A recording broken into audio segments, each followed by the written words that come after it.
Bonjour mes frères et mes sœurs. Comment connaissons-nous la vie du Christ?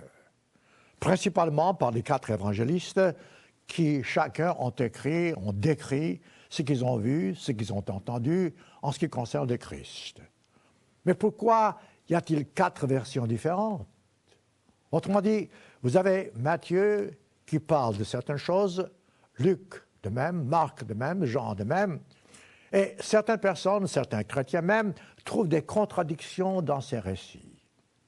Le fait est qu'il n'y a pas de contradiction dans la Bible. Mais alors direz-vous, pourquoi y a-t-il des différences? Eh bien, laissez-moi vous expliquer une chose. Vous allez à une conférence, vous écoutez, ensuite vous racontez à quelqu'un ce que vous avez entendu lors de la conférence. Vous mettez l'accent sur quelques points principaux. Quelqu'un d'autre peut mettre l'accent sur d'autres points. Mais il n'y a pas de contradiction. Voilà pourquoi, d'une façon générale, les 4 évangélistes racontent la même chose et certains d'entre eux, ou bien un ou deux d'entre eux, mettent l'accent sur un certain point. Comprenez-vous? Et surtout, dans le cas des 4 évangélistes, Matthieu, Marc, Luc, Jean, ce qu'il y a d'important, c'est que chacun d'eux a fait son rapport, a écrit son évangile sous l'inspiration divine. C'est ça qui fait la différence. Si vous allez à une conférence, comme j'ai dit, vous pouvez parler de votre propre chef, mais vous n'êtes pas vraiment sous l'inspiration divine. Alors que Matthieu, Marc, Luc, Jean ont écrit leur évangile sous l'inspiration divine. Voilà pourquoi il n'y a pas de contradiction. Voilà pourquoi chacun des 4 évangiles raconte l'histoire réelle du Christ. Si il y a parfois des petites contradictions, même pas de contradictions, des contradictions apparentes, c'est la façon de les lire, d'interpréter ce qu'il ne faut pas faire, et ensuite la façon de comprendre qui met l'accent sur quoi. Par exemple, Jean. L'apôtre Jean met l'accent sur la divinité du Christ. Il commence son évangile en disant qui est le Christ, spirituellement parlant. Il dit au commencement était la parole était avec Dieu, et la parole était Dieu. Les 3 autres évangélistes, Matthieu, Marc, Luc, ils ne disent pas ça. Pourquoi? Parce qu'eux, ils mettent l'accent sur le côté humain du Christ. Il n'y a pas de contradiction. Matthieu raconte certaines phases de ce qu'il a vu, de ce qu'il a entendu, parce qu'il était avec le Christ, tandis que Marc n'a jamais été avec le Christ. Marc accompagnait Pierre. Donc il a écrit son évangile inspiré par ce que l'apôtre Pierre lui a dit. Il était avec Pierre. Quant à Luc, il n'était même pas avec Pierre ou n'importe qui, il était surtout avec l'apôtre Paul. L'apôtre Paul l'appelle son compagnon. Donc, ce que Luc a écrit, c'est surtout parce qu'il a entendu par les autres apôtres, certes, mais surtout ce qu'il a entendu par Paul, ce qu'il a appris par Paul, et il y a plus, ce qu'il a fait en tant que recherche. Alors, aujourd'hui, j'avais presque l'envie de parler de ces 4 évangiles, mais ce n'est pas mon sujet. Je voudrais vous expliquer que parfois, en prenant la Bible, en étudiant la Bible, on peut prendre un chapitre comme j'ai fait par le passé, et avec ce chapitre, on peut presque comprendre tout le plan divin. Rappelez-vous, chaque évangile ajoute quelque chose, rapporte quelque chose, mais ne contredit pas les autres évangélistes. Une fois que vous avez ça en tête, ne cherchez pas des contradictions, il n'y en a pas. Prenez par exemple le lavement des pieds. Pourquoi est-ce que Matthieu, Marc, Luc n'en parlent pas? L'apôtre Jean est le seul qui parle du lavement des pieds le jour de la Pâque. Bon. Et prenez maintenant Luc, par exemple, l'enfant prodigue. L'enfant prodigue est une parabole et Christ a dit beaucoup de paraboles, et ces paraboles se trouvent dans les 4 évangiles, mais il n'y a que Luc qui parle de l'enfant prodigue. Alors, pourquoi? Là encore, je répète, c'est ce que chaque évangéliste met l'accent sur l'accent qu'il met sur ce qu'il entend, et ensuite, comment chaque évangéliste vous présente ce qu'il a entendu de façon à ce que vous puissiez comprendre la parole de Dieu, la volonté de Dieu et être sur le chemin qui conduit à la vie éternelle. Alors, nous avons maintenant établi cette base, revenons à Luc. Car mon intention, c'est de prendre un chapitre dans l'Évangile selon Luc et d'en parler. Vous direz pourquoi Luc? Eh bien, une autre occasion, je ferai Matthieu. J'en ai fait, je pense, par le passé plusieurs fois sur Jean. Alors, Luc était un compagnon de l'apôtre Paul. C'est ce que vous pouvez voir dans Colossiens chapitre 4, verset 4 à 14, où il est marqué aussi que Luc était un médecin. Un médecin? Ah oui. De profession, c'était un médecin, un bon médecin, je suis sûr. On n'a qu'à lire, la Bible dit, Paul le dit, puisque Paul a été son compagnon, que Luc, le médecin, Colossiens chapitre 4, verset 14. Bon. Ensuite, Luc était un compagnon donc, de Paul, et il a fait des recherches. Certes, chaque personne fait des recherches sur une histoire quelconque, mais ce que Luc a fait, laissez-moi d'abord commencer par ce que lui-même dit, parce que ça vaut la peine. Autrement dit, ce n'est pas quelque chose qu'il a pris à la légère. Il a fait des études profondes. Il a cherché tous les détails. Il a prouvé et éprouvé toutes choses. Comme nous disons nous-mêmes, prouver toutes choses. L'apôtre Paul a dit prouver toutes choses. Donc, Luc, avant d'écrire son évangile, a fait des recherches fantastiques. Il a prouvé toutes choses. Notez-le. Luc, chapitre 1, verset 1. C'est lui qui écrit.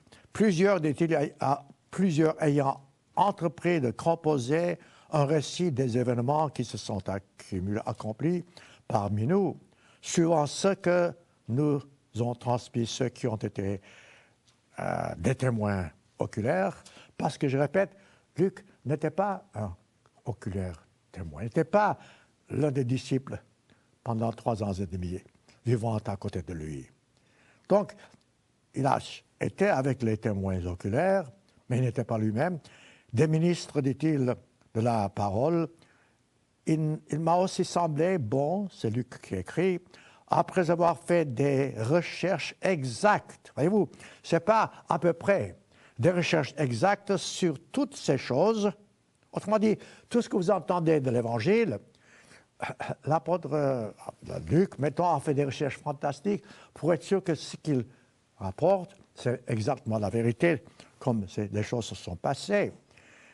De les exposer, dit-il, verset 3, de les exposer par écrit d'une manière suivie, excellente Théophile. Donc, il adresse cette lettre à Théophile. Nous ne savons pas qui est Théophile. C'est un bienfaiteur peut-être, je ne sais pas, mais continuons. Afin que, dit-il, tu reconnaisses la certitude des enseignements que tu as reçus.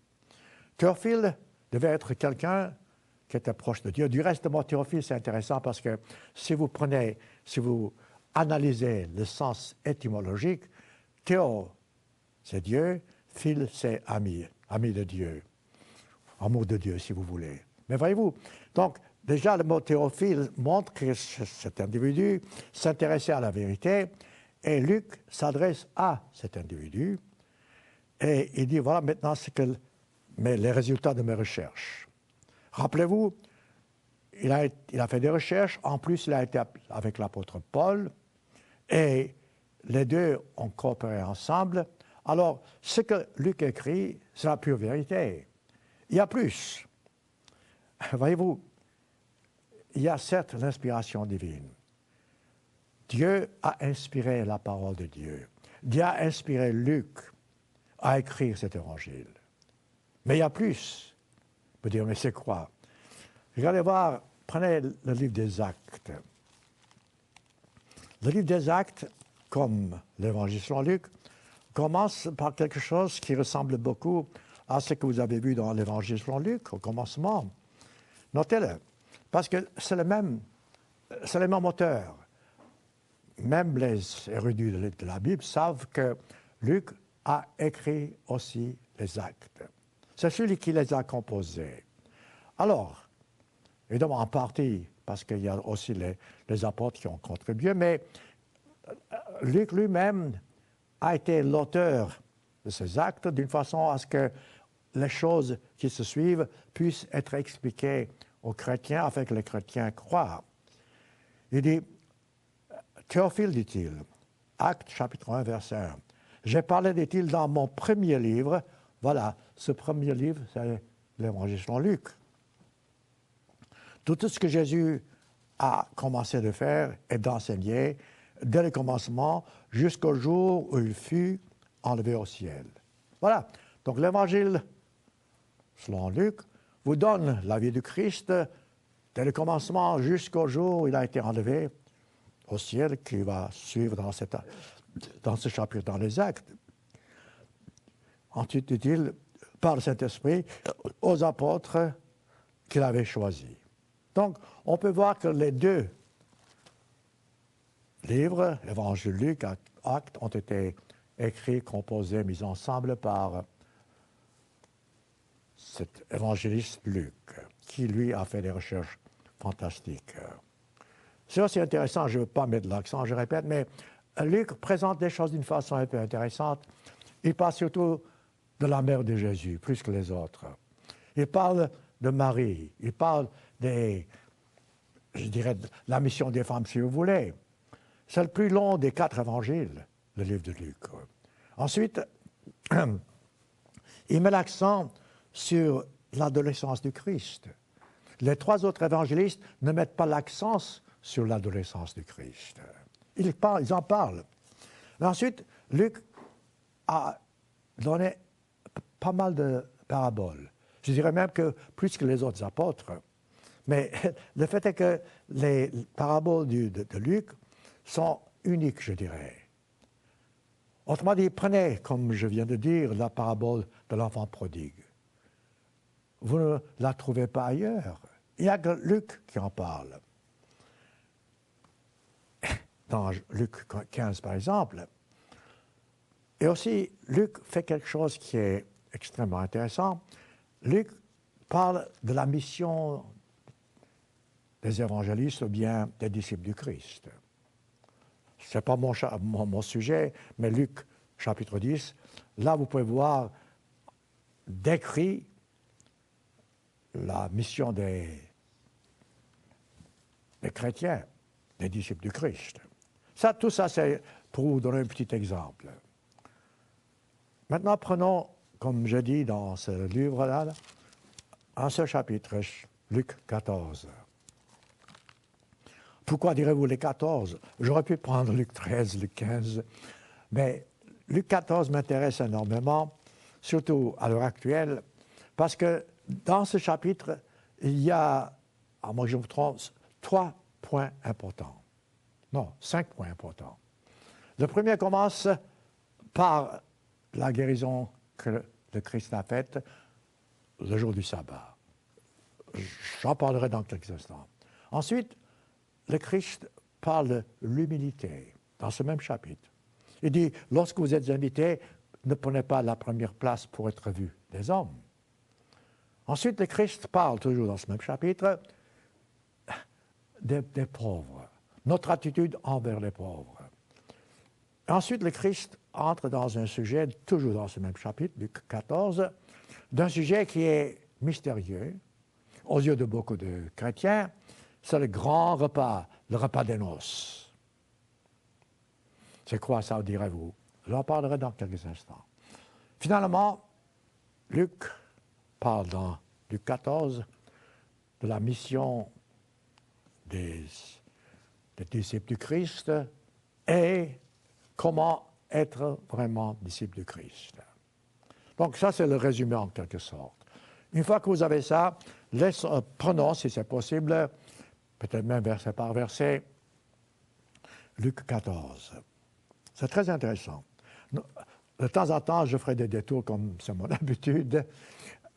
Voyez-vous, ce qui est intéressant avec le Christ, avec les disciples, c'est que à travers le ministère du Christ, les pharisiens, les sadducéens, tâchaient de piéger le Christ, tâchaient de trouver quelque chose en lui qui ne serait pas juste, qu'on pourrait à la rigueur le condamner. Et souvent, ces gens-là lui ont posé des questions. Est-il permis? Est-il permis? Vous savez, on n'en finit pas. Le Christ savait. Il a répondu à leurs questions. Et dans Luc 14, c'est intéressant parce que lui-même pose une question. Comme je dis souvent, c'était les autres qui lui posaient des questions. Mais dans Luc 14, le Christ lui-même une question. Vous direz pourquoi? Notez-le. Jésus étant donc entré dans la maison d'un chef pharisien le jour du sabbat pour prendre un repas, voilà, automatiquement déjà il sera condamné. Tiens, il va avec les pharisiens, il va manger avec eux. Autrement dit, tout ce que le Christ a dit, a fait, c'était un sujet de condamnation. Mais enfin, il entre avec eux, il va prendre un repas, les gens l'observent, voyez, ils observaient chaque moment, et voici un homme hydropique était devant lui, le jour du sabbat. Christ, vous savez, c'est intéressant parce que lorsque vous lisez la Bible, lisez-la un peu avec un peu d'humour. Parce qu'on peut voir que le Christ savait l'attitude des gens, il connaissait, il savait exactement qu'on allait le critiquer quoi qu'il fasse. Alors, vous pouvez voir le Christ s'attendre à ce que les gens se demandent qu'est-ce qu'il va faire. Voilà un homme hydropique, et le jour du sabbat, est-ce que le Christ va-t-il vraiment le guérir? Parce qu'ils ont vu que durant la semaine, il faisait des guérisons. En fait, laissez-moi ouvrir une autre parenthèse. La plupart du temps, les guérisons que le Christ a faites, selon les évangélistes, étaient un jour de sabbat. Et aussi, la plupart du temps, les gens le condamnaient parce qu'à leur avis, il transgressait le jour du sabbat. Voilà, ayant ça en tête, regardez-moi maintenant comment le Christ agit. Verset 3, Luc 3, Jésus prit la parole, voyez-vous. Il voit l'homme malade, hydropique, c'est Jésus qui prend la parole, les gens l'observent, et il dit au docteur de la loi, c'est intéressant parce que les pharisiens étaient des docteurs de la loi, ils connaissaient la loi. Mais à quoi bon connaître la loi si vous ne la mettez pas en pratique? Alors, il dit aux pharisiens,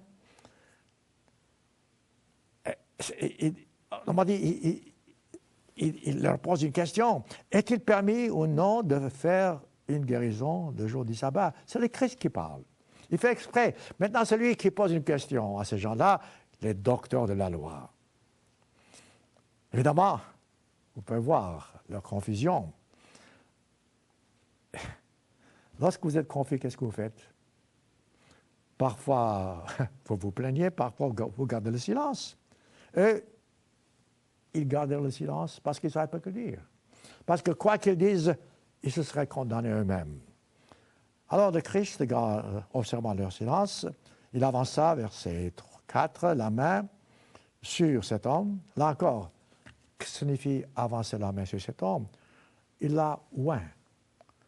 Selon la Bible, lorsque vous oignez un malade, vous lui imposez les mains. Ensuite, avec l'huile d'olive. Mais ici, donc, le Christ lui imposa la main. Ailleurs, il aurait pu faire autrement. Il a fait ailleurs des guérisons sans imposer les mains aux malades. Mais voyez-vous, ça encore sont des phases que chaque évangéliste donne selon le cas, selon ce qu'ils ont vu. Le Christ a parfois guéri en imposant la main, parfois en une seule parole. Ici, devant ces témoins, il donc impose la main, et l'homme était guéri. Et il le renvoya, donc cet homme sur lui.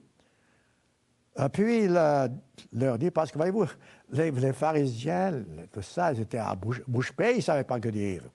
Ils voient l'homme guéri, ils voient le Christ, donc les interroger. Alors, encore une fois, le Christ prend la parole, en voyant ces gens tout à fait confus, dit, lequel de vous, verset 5, si son fils ou son bœuf, il prend deux exemples un peu exagérés, pour ainsi dire, tombe dans un puits, ne l'en retirera pas aussitôt le jour du sabbat. Voyez-vous, les questions que le Christ pose, les gens ne savent pas comment répondre. Et c'est ce qui s'est passé. La première fois, ils ne savaient pas que dire. À nouveau, Luc dit, et il ne put rien répondre. Voyez-vous, c'est comme ça qu'on lit la Bible. Vous pouvez voir comment le Christ prend un sujet et chacun doit se taire parce que c'est presque comme un jeu d'échecs, check et mat. Échec et mat, c'est fini. Alors, ça c'est une partie de l'histoire seulement. Cette histoire, c'est pour vous montrer que le jour du sabbat, on peut faire ce qui est juste, ce qui est bon, dans la loi. On doit toujours faire du bien. Et ce genre de choses, du reste, ce n'est pas un travail, mais enfin, ça, ce n'est pas mon sujet à nouveau. Je vais prendre Luc 14 pour vous montrer les points saillants dans ce chapitre-là. Tout d'un coup, maintenant, ça change. Du verset 7 au verset 11, il y a une nouvelle tournure. Parce que les pharisiens étaient des hypocrites. Savez-vous ce que c'est qu'un hypocrite? Il dit une chose, il fait quelque chose d'autre. Autrement dit, ce n'est pas un homme sincère. Ce n'est pas un individu qui dit la vérité totale. C'est pourquoi le Christ, il était avec les pharisiens, rappelez-vous, il adressa, dit-il ensuite, une parabole. Il était avec les pharisiens qui étaient des hypocrites, bien connus. Une parabole aux conviés, en voyant qu'ils choisissaient les premières places. Là encore. Pourquoi les premières places? Ces gens étaient orgueilleux. Ils voulaient se faire montrer. Écoutez, mes frères et mes sœurs, si vous voulez vraiment être bien vus de Dieu, mettez-vous à la dernière place. Cachez-vous parce que personne n'est digne. Certes, dans l'Église, parfois les ministres sont assis au devant parce qu'ils ont une mission, il faut qu'ils prêchent. Mais d'une façon générale, nous tous, ministres ou autres, lorsque nous sommes invités, nous devons nous mettre à la dernière place. Et le Christ explique. Ça, c'est l'humilité. L'humilité, je répète, est la base même de la véritable conversion chrétienne. Regardez comment le Christ explique cela. Il adressa, dit-il ensuite, une parabole place, en voyant qu'ils choisissaient, eux, les premières places, les hypocrites. Il leur dit, lorsque tu seras invité, verset 8, par quelqu'un, à des noces, ne te mets pas à la première place. Pourquoi? Il explique, de peur, dit-il, qu'il n'y ait parmi les autres invités une personne plus considérable que toi et que celui qui t'a invité ou que vous a invité, l'un l'autre, ne vienne te dire « cède ta place à cette autre personne ». Voyez-vous? Là, alors, vous aurez le visage rouge. Mais dit-il, lorsque tu seras invité, va te mettre à la dernière place. Pourquoi? Parce qu'afin que, dit-il, celui qui t'a invité vient te dire, mon ami, monte plus haut. Alors, dit-il, cela te fera honneur devant tout le monde. Et là encore, je m'arrête ici. Si vous devez être honoré, soyez-le par Dieu lui-même. Si Dieu vous honore, alors la place que vous occupez sera vraiment récompensée par lui. Plus vous êtes humble, je le répète, plus vous aurez une place honorable dans son royaume. Le christianisme est basé sur l'humilité.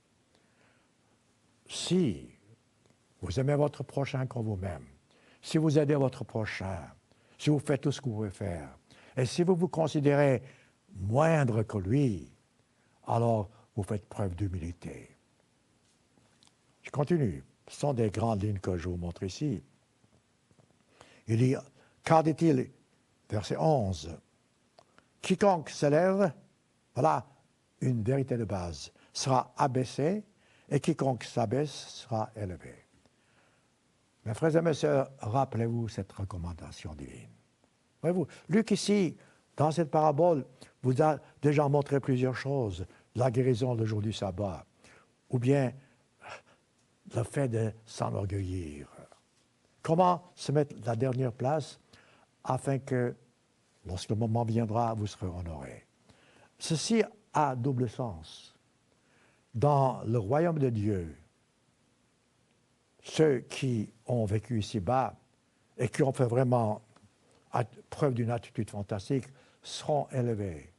Moi, j'ai toujours dit, et je répète, en toute franchise, je connais des gens dans l'Église de Dieu, parce que je suis dans l'Église depuis près de 50 ans, qui ne sont pas ministres, qui ne prêchent pas, qui n'ont pas prêché l'Évangile comme je fais, qui n'ont pas écrit des articles comme j'ai fait, qui n'ont pas peut-être fait des sermons comme j'ai fait. Et pourtant, ce sont des gens lesquels, à mon avis, sont de loin supérieurs à moi. Ils n'avaient pas beaucoup d'éducation, beaucoup d'instruction, mais il fallait voir leur attitude. Des gens simples, des gens humbles. Ces gens-là, dans le royaume, comme le Christ a dit, ils auront les premières places. Ils seront honorés. Dieu voit les choses, Dieu récompense les choses. Donc, si vous pensez que les hommes autour de vous, ou votre patron, ou vos amis, je sais, ne vous respectent pas, si vous êtes vraiment respectable, si vous faites un travail respectable, laissez Dieu agir. Laissez Dieu être votre juge. Si Dieu le sait, c'est tout ce qui compte. Ce faisant, voyez-vous, vous serez récompensé. Donc ça, c'est la deuxième partie dans ce chapitre. D'abord, la guérison le jour du sabbat. Ensuite, choisir donc la dernière place. Et ensuite, le Christ, la troisième partie, entre toujours dans le même sujet d'une façon différente. Maintenant, puisqu'on parle d'inviter, puisqu'on parle d'être avec les gens, il dit, au verset 14, au 12, il dit aussi à celui qui l'avait invité, attendez, c'est le pharisien qui l'a invité, le Christ, il dit au pharisien, lorsque tu donnes à dîner ou à souper, n'invite pas tes amis, ni tes frères, ni tes parents, ni tes voisins riches, de peur qu'ils ne t'invitent à leur tour. Voyez-vous, là encore, tâchez de comprendre. Le Christ n'a pas dit, il ne faut pas inviter nos amis, non. Il ne faut pas inviter nos frères, nos sœurs, nos parents, non. Il prend ici un exemple. Il dit, si tu invites des gens qui te sont proches, il y a un danger. Parce que tu attends à ce qu'eux, ils rendent aussi le pareil à toi. C'est ça le problème. N'invitez pas quelqu'un parce que vous savez qu'il peut aussi vous inviter à son tour. Ne faites pas du bien à quelqu'un parce que vous savez que lui, il est capable de faire du bien aussi à vous. Non. Que vos actes ou bienfaisance de bienfaisance soient faits en cachette. Autrement dit, vous faites parce que vous voulez le faire, parce que vous êtes chrétien, que l'autre puisse vous rendre le pareil ou non. Ça n'a pas d'importance. Ça, encore une fois, ça montre l'attitude chrétienne. À quoi bon, voyez-vous, il y a beaucoup de gens qui sont des bienfaiteurs en ce moment. D'accord. Vous pouvez donner 10 000, 100 000 euros. Oui, d'accord. Mais si vous êtes très riche déjà, et si vous donnez ces 100 000 euros, mettons, parce que votre nom sera dans les journaux, à quoi bon? Ce n'est pas pour cette raison que vous donnez les 100 000 euros à une compagnie, à une société, je sais. Ce qui compte, si vous voulez vraiment plaire à Dieu, faites le bien tout en étant caché aux yeux des autres. Je me rappelle, une dame, il y a longtemps, au collège où je travaillais, écoutait chaque samedi les sermons que les ministres disaient, et lorsqu'il entendait dans un sermon qu'il y avait quelqu'un qui avait besoin d'aide, ou bien de nourriture, parce que cet individu était pauvre, mettons, elle entendait, et en cachette, elle allait acheter des provisions, elle les mettait au seuil de la porte, sans se faire connaître, et disparaissait. Autrement dit, elle faisait du bien, non pas parce qu'elle voulait être vue, mais elle voulait vraiment aider.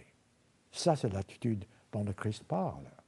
Donc, faites du bien, non pas pour être récompensé, non, car Dieu vous récompensera toujours. Vous aurez toujours votre récompense. Laissez Dieu agir. Je continue.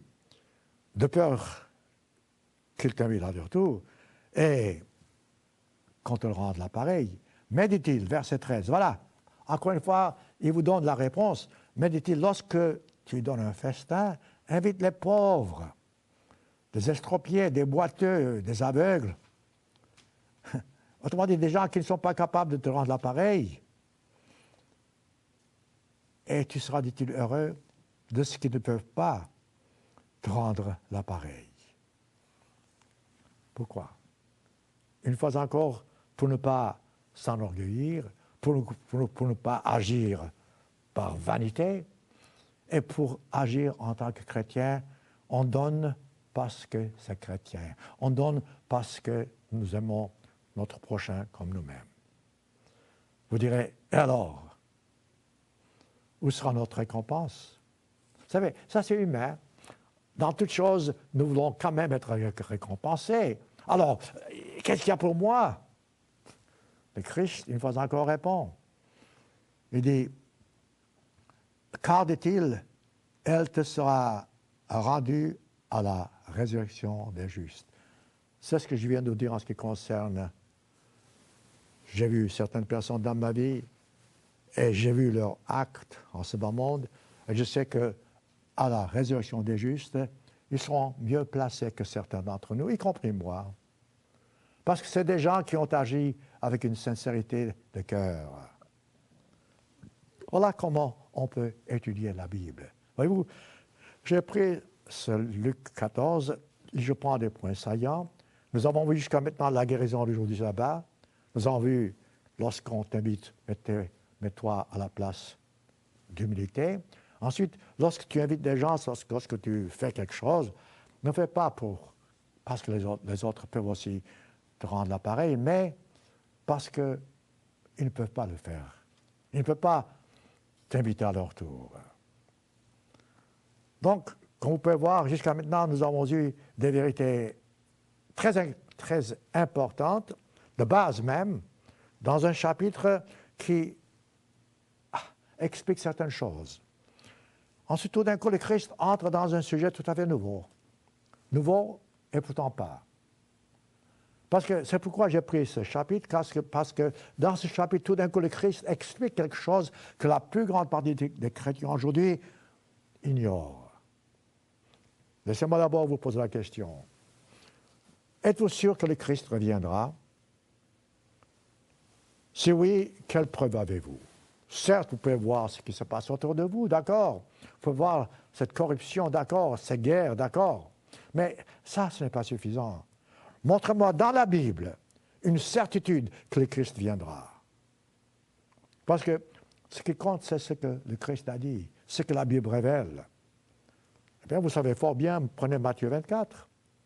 Les propres paroles du Christ. Il était sur la montagne des Oliviers. Les disciples lui ont dit, quel sera le signe de ton avènement? Il parlait de son retour. Matthieu 24, je ne veux pas me référer directement. Alors le Christ a dit, méfiez-vous.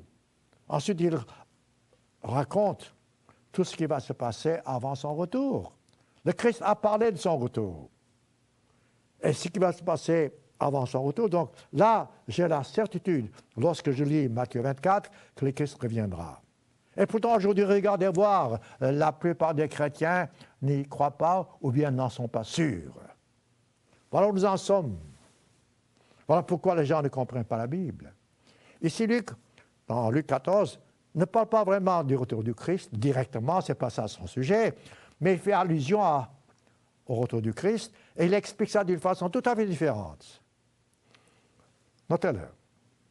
Parce que là encore, nous savons que lorsque le Christ viendra, il ramassera ou bien il accueillera tous ses disciples. Il y a un grand banquet, la Bible appelle le banquet de noces, ou le repas de noces.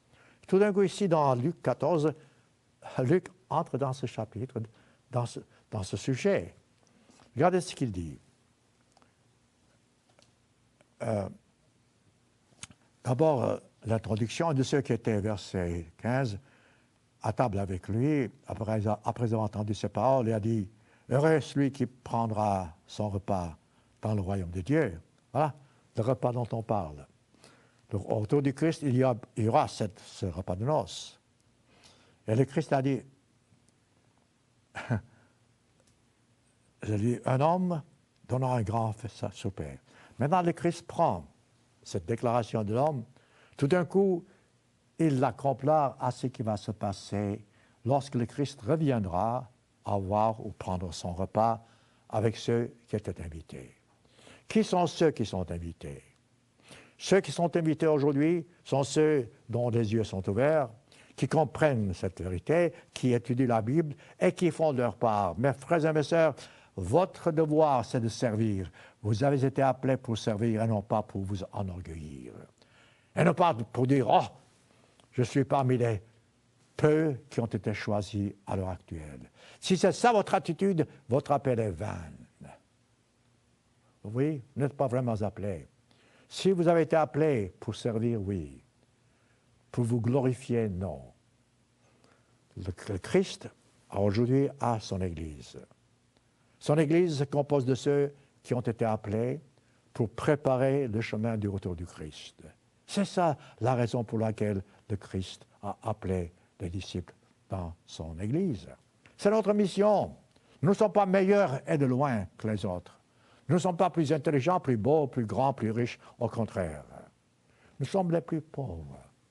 Nous sommes les moindres. Mais nous avons une mission. Cette mission doit être accomplie par l'aide de Dieu, par l'Esprit de Dieu. Et si nous faisons notre part, notre récompense sera grande au ciel. Commencez-vous à comprendre?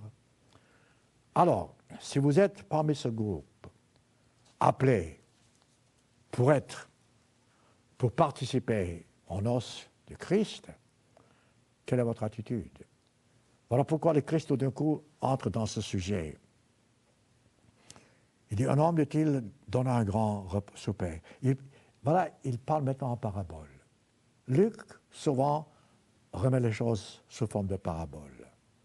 Il parle du royaume de Christ sous forme de parabole.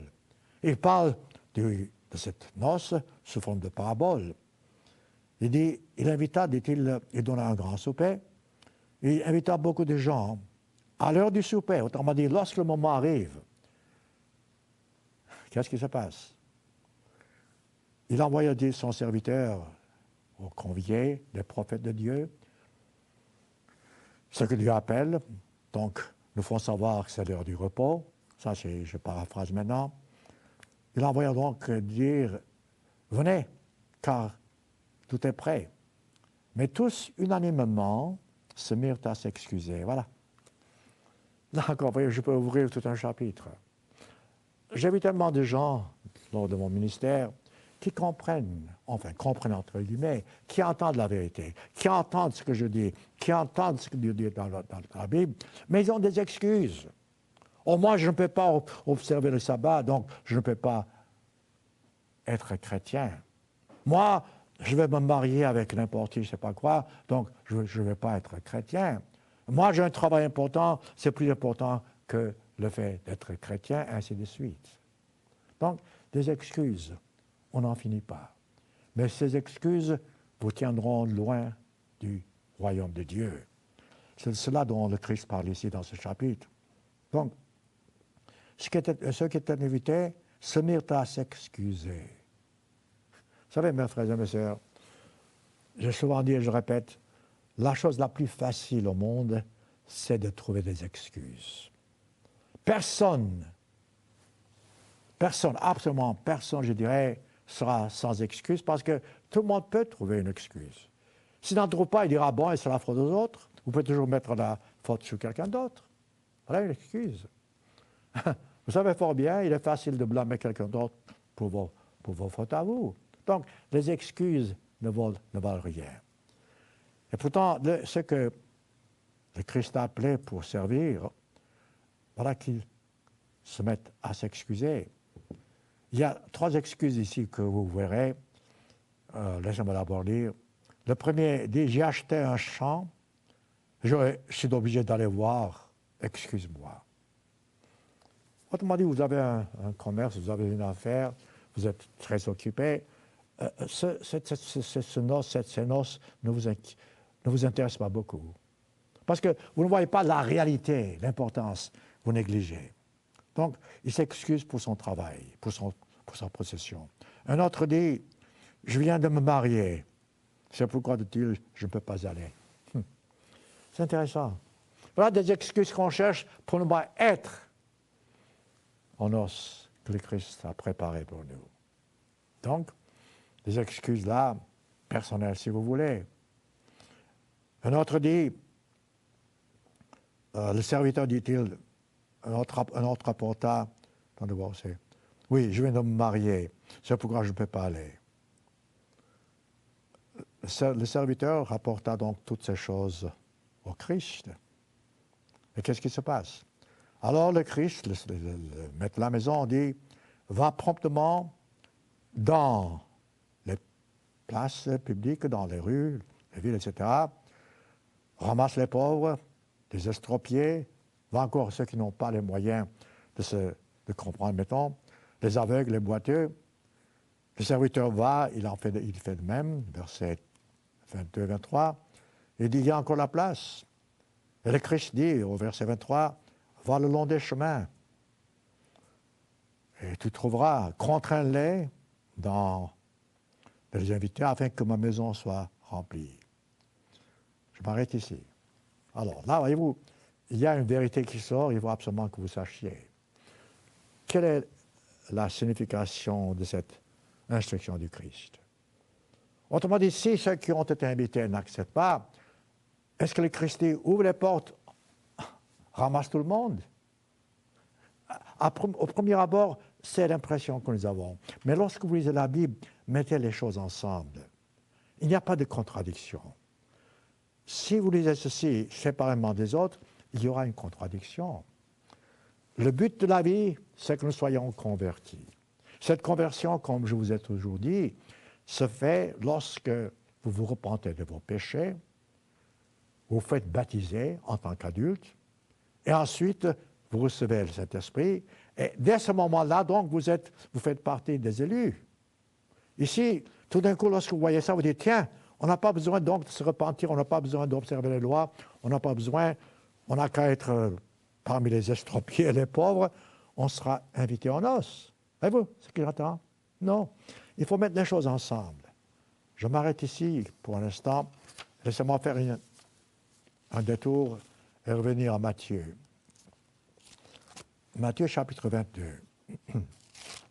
J'ai dit, mettez les sujets ensemble, les différents chapitres ensemble, les 4 évangiles ensemble, vous comprendrez la vérité.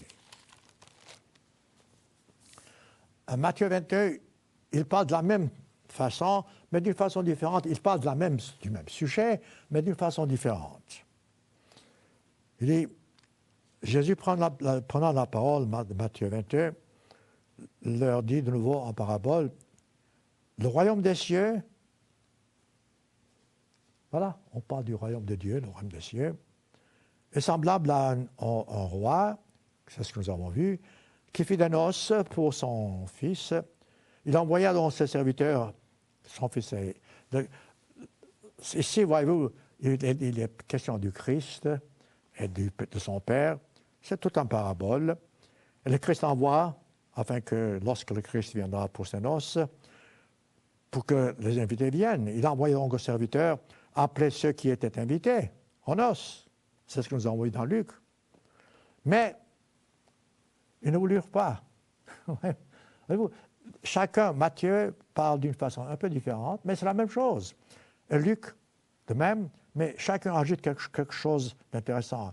Alors, le maître de la maison envoya encore d'autres serviteurs en disant, dites aux invités, aux conviés, j'ai préparé mon festin, mes bœufs, mes bêtes grasses sont tués, tout est prêt, venez aux noces. C'est le Christ qui parle.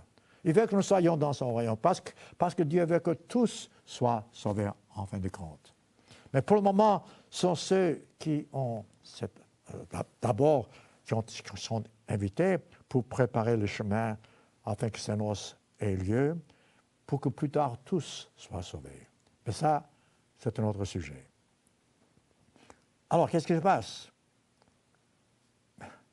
Mais chacun avait des excuses, sans s'inquiéter donc de l'invitation les gens s'en allèrent, celui-ci a son chemin, celui-là a son trafic, c'est ce que nous avons vu dans Luc, et d'autres se saisirent de ses serviteurs et les outragèrent. Le roi futurité, c'est comme je dis, c'est la même histoire que Luc raconte, mais d'une façon différente un peu. Alors le roi futurité, il a envoyé ses troupes, fit périr ses meurtriers. Ensuite, il brûla leur ville. Alors il dit, les noces sont prêtes, verset 8, mais les conviés, peut-être vous et moi, n'en étaient pas dignes. Allez donc, dit-il, dans les carrefours, c'est ce que nous avons vu, appelez aux noces tous ceux que vous trouverez. Voilà. C'est pourquoi je prends ce sujet, voyez-vous. Alors vous direz, tiens, maintenant que ceux qui sont appelés n'ont pas accepté, donc la porte s'ouvre, tout le monde peut entrer maintenant sans obéir au Christ, sans observer ses commandements. Donc la porte s'ouvre, je suis sauvé une fois pour toutes. Voilà comment les gens lisent la Bible. Regardez la suite.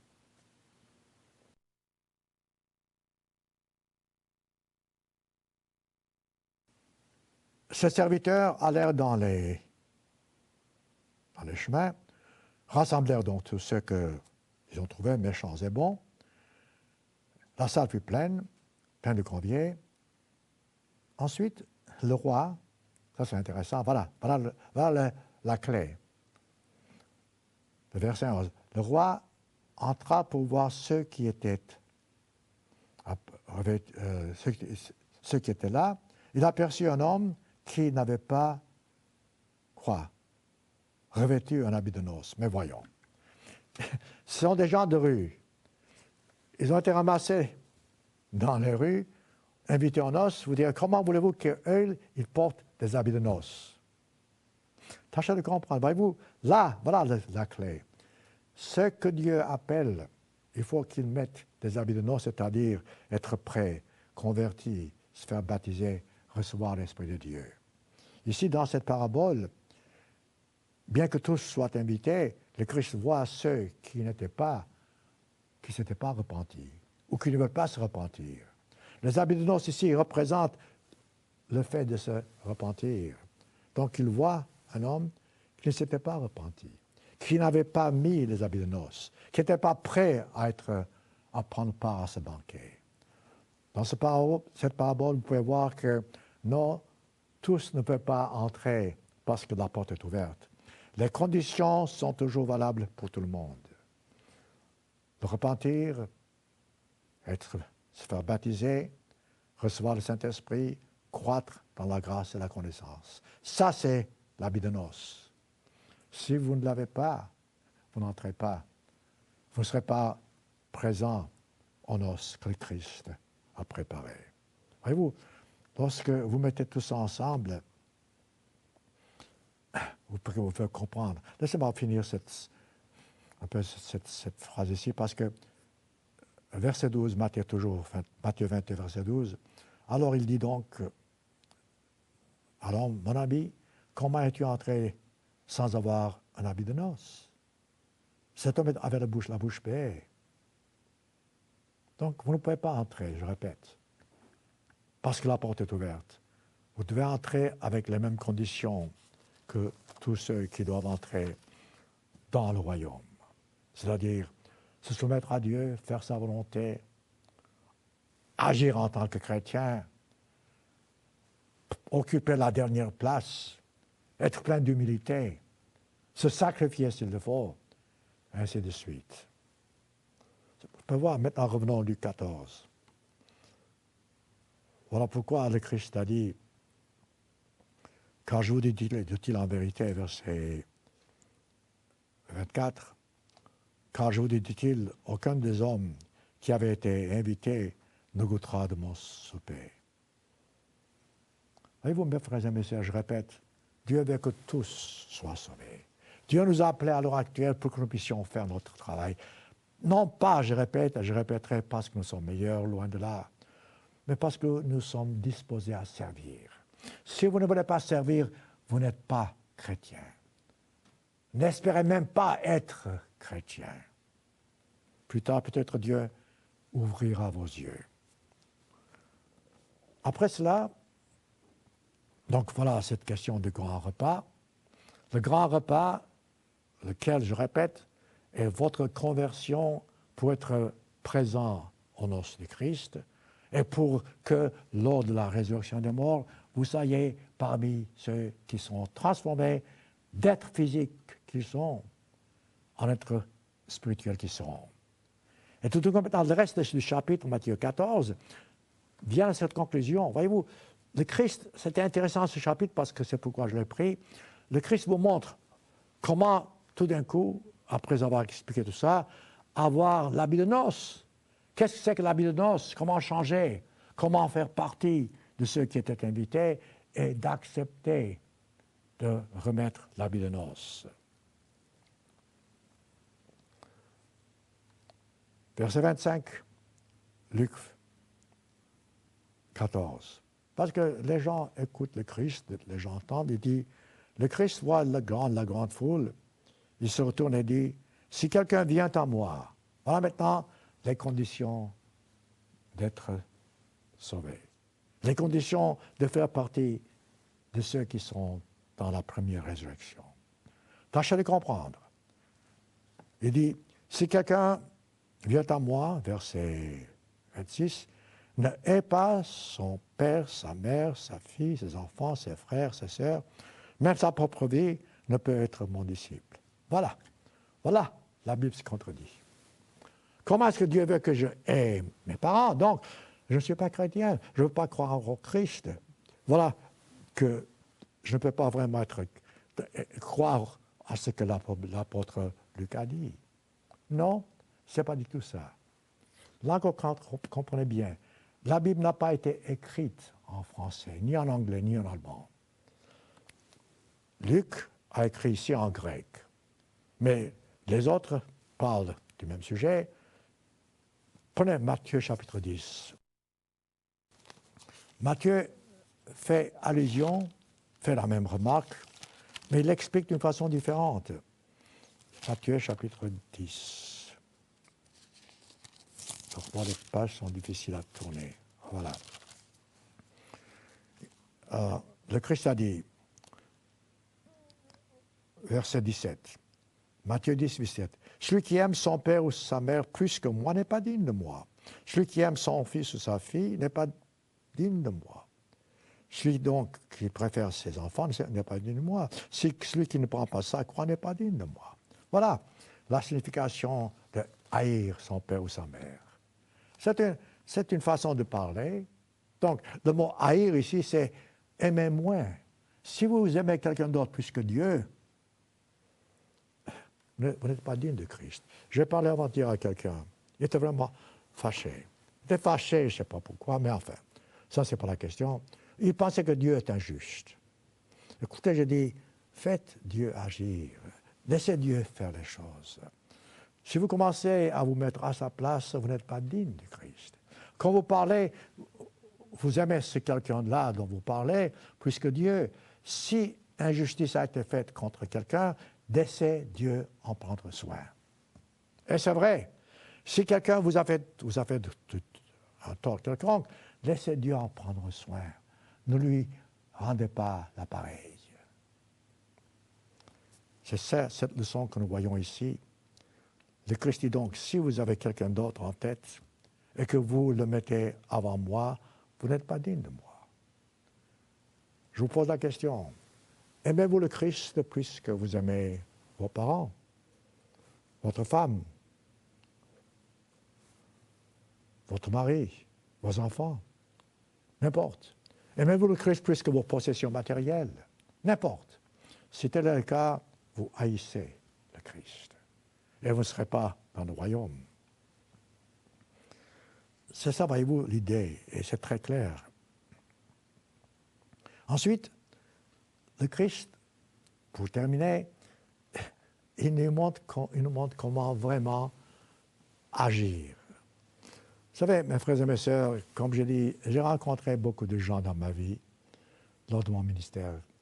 Il y a des gens qui cherchent la vérité à leur façon. Ils veulent être bénis. Ils veulent être chrétiens tout en faisant ce qu'ils font déjà et ne pas changer leur vie, mais être bénis. Autrement dit, leur conversion est conditionnée. Le Christ, justement, parle de cela maintenant. Il dit, si vous voulez vraiment faire partie de ce premier groupe, eh bien, vous devez faire un choix, comme vous avez eu ici.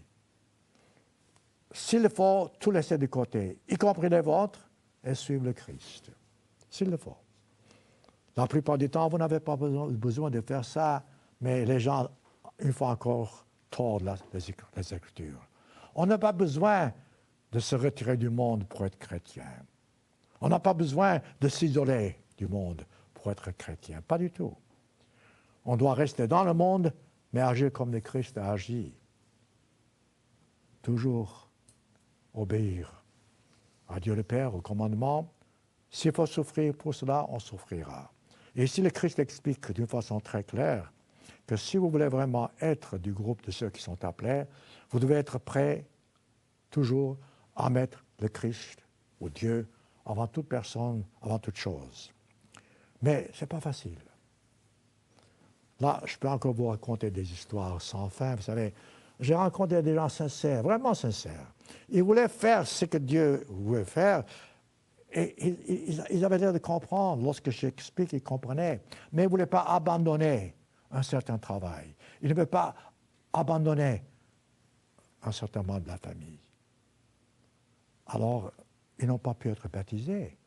Et le Christ, à la fin de ce chapitre, vous explique cela très clairement. Il dit, si vous êtes appelés, si vous voyez, vous entendez cette vérité, prenez le temps de calculer les dépenses. Pensez, réfléchissez. Ne sautez pas tout d'un coup dire, voilà, je veux être chrétien. Non, prenez le temps de réfléchir. Il dit, verset 28, Luc 14, « Lequel d'entre vous, dit-il, s'il veut bâtir une tour, ne s'assied d'abord pas pour voir, et voilà encore, ce n'est pas comment il peut commencer, pour voir s'il a de quoi la terminer. Beaucoup de gens ont de quoi pour commencer, mais n'ont pas la force, la foi, l'énergie, le désir de la terminer. Donc, voilà pourquoi, avant de vous faire baptiser, avant d'accepter cette vérité, asseyez-vous et demandez-vous si vous avez de quoi la terminer. Oui, réfléchissez. Si les choses allaient mal dans ma vie, serais-je encore chrétien? Si j'ai perdu tout ce que j'ai, serais-je encore chrétien? Et le Christ explique. Il dit, s'il a de quoi la terminer, de peur qu'après avoir posé les fondements, dit-il, il ne puisse l'achever. Et que ceux qui le verront se mettent à le railler en disant, tiens, cet homme a commencé à bâtir et n'a pu achever. Il dit, ou quel roi, verset 31, s'il va faire la guerre, dit-il, notre roi ne s'assied pas d'abord pour voir s'il le peut, avec 10 000 hommes, marcher à la rencontre de notre roi qui a 20 000 hommes. S'il ne peut pas, donc, il envoie une ambassade, dit-il, pour faire la paix. Avant de terminer ce chapitre, laissez-moi expliquer ça d'une autre façon. Dieu vous appelle et vous n'êtes pas sûr. Franchement parlant, si vous n'êtes pas sûr, la seule façon, c'est de vous mettre à genoux, de jeûner, s'il le faut, et ensuite de demander à Dieu, écoute Dieu, veux-tu vraiment que je te serve? Ensuite, examinez vous-même, êtes-vous disposé à abandonner tout ce que vous avez, s'il le faut? Je dis bien s'il le faut. Abandonner, à vous séparer des amis, s'il le faut. Je dis bien s'il le faut. À tout laisser de côté, s'il le faut. Si ce n'est pas le cas, ne vous dépêchez pas à vous faire baptiser. Ne vous dépêchez pas à dire, tiens, mais ce que vous devez faire, continuez à prier, continuez à jeûner, continuez à demander à Dieu, écoute Dieu, ouvre-moi l'esprit. Dieu vous ouvrira l'esprit et alors vous comprendrez. C'est pourquoi, maintenant, laissez-moi m'arrêter ici et revenir à Matthieu chapitre 13. où le Christ explique cela d'une façon très claire. Et c'est avec cela que je voulais terminer donc ce sermon aujourd'hui. Dans Matthieu chapitre 13, il y a plusieurs paraboles. De petites paraboles, simples paraboles. Par exemple, au verset 14, Matthieu 13, verset 14, le Christ a dit, le royaume des cieux. Matthieu appelle des cieux, c'est le royaume de Dieu par les autres évangélistes. Le royaume des cieux est encore semblable à un trésor caché. Oui, parce que la plupart des gens aujourd'hui ne comptent même pas se cacher cette vérité. Dans un champ, l'homme qui l'a trouvé, dit-il, qu'il a trouvé le cache, et dans sa joie, il va vendre tout ce qu'il a, achète ce champ. C'est une parabole.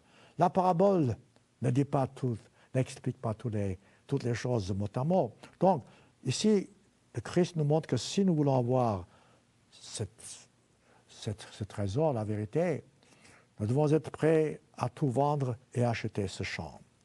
Il continue. Le royaume des cieux est encore semblable à un marchand qui cherche de belles perles.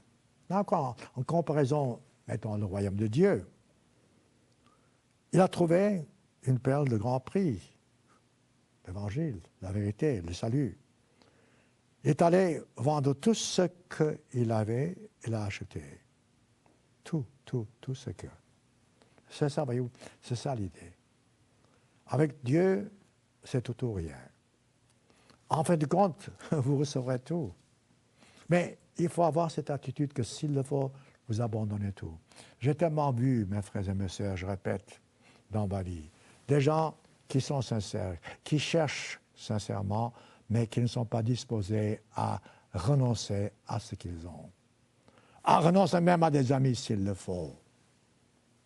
Si vous pouvez être un exemple, une lumière aux autres, il y a beaucoup de chances que ces autres verront le bien en vous par la présence du Christ et qu'eux-mêmes changeront leur attitude.